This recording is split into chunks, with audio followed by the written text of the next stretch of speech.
Okey, Assalamualaikum warahmatullahi wabarakatuh. Okey, untuk yang tanya macam mana kita nak buat projek matematik PKP yang saya dah hantar dalam grup WhatsApp semua tu, korang boleh dengar video ni, saya akan explain satu-satu. Okey, apa yang kita nak buat sekarang? Kita nak buat geometricity. Korang nak bangunkan korang punya bangunan, korang punya satu bandar yang korang buat sendiri, korang design sendiri. Dalam bandar tu ada apa? Korang boleh fikir dalam bandar korang tu korang nak letak apa. Contoh, dalam bandar ada syarikat pelancongan, ada mall, nama mall yang korang boleh buat sendiri, ada perumahan, ada apartmen, ada apa tu, tangki air ke. Terpulang kepada apa yang awak nak letak dalam bandar awak. Awak buatlah bandar yang dalam imajinasi awak.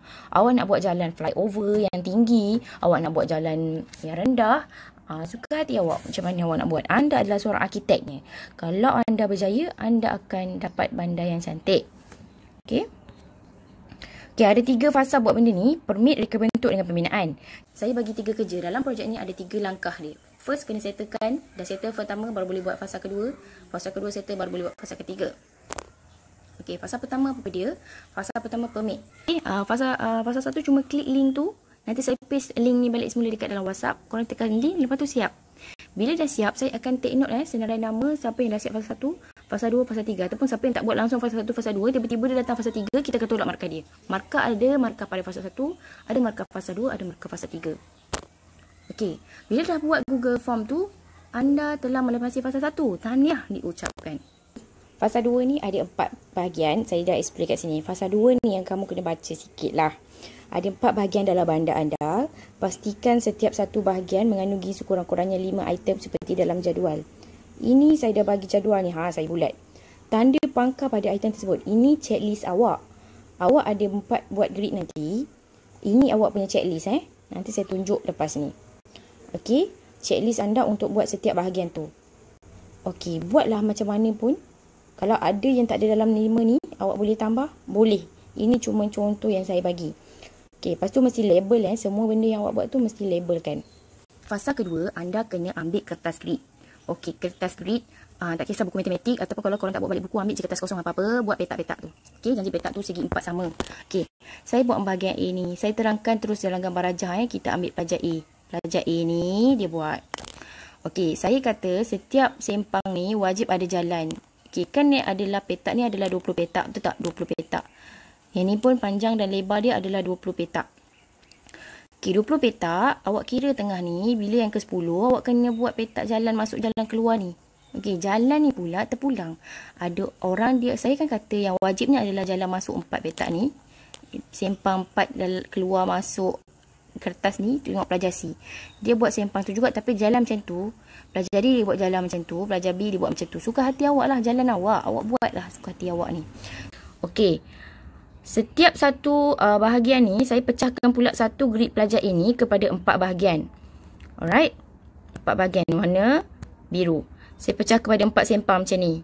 Okey, ini bahagian A, ini bahagian B, bahagian C, bahagian D. Okey, macam mana nak buat? Bahagian A ni mesti ada 5 check dalam checklist tu. Checklist yang saya tunjuk dekat slide sebentar tadi. Macam mana? Okey, saya dah tunjuk dalam page sebelum ni tu, saya dah bagi tahu.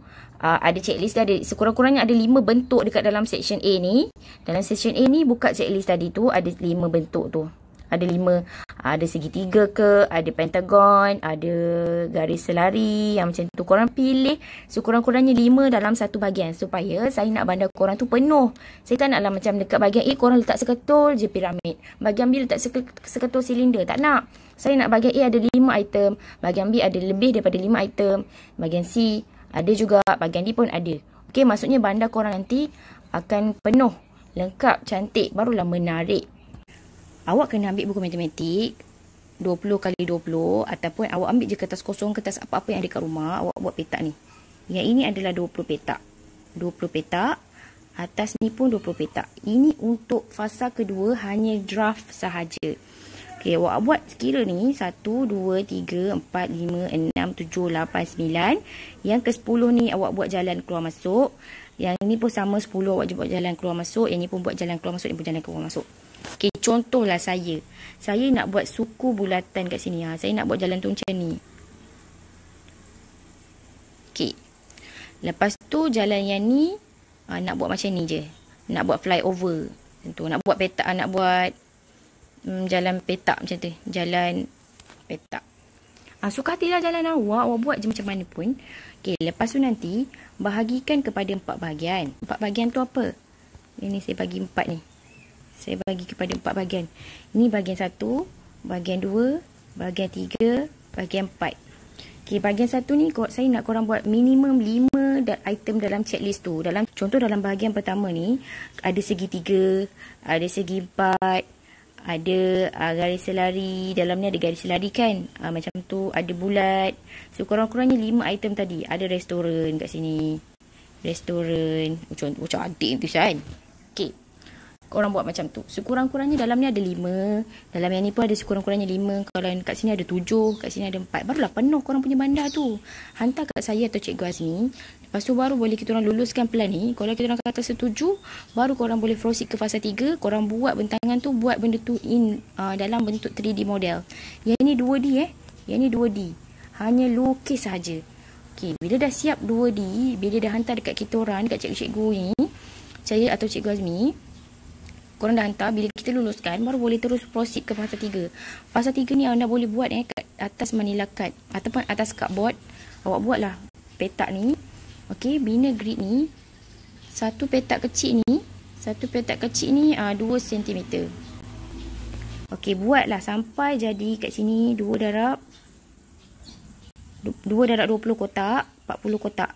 Sini 40 cm. Ada 20 kotak 1, 2, 3, 4, 5, 6, 7, 8, 9, 10, 11, 12, 13, 14, 15, 16, 17, 18, 19, 20.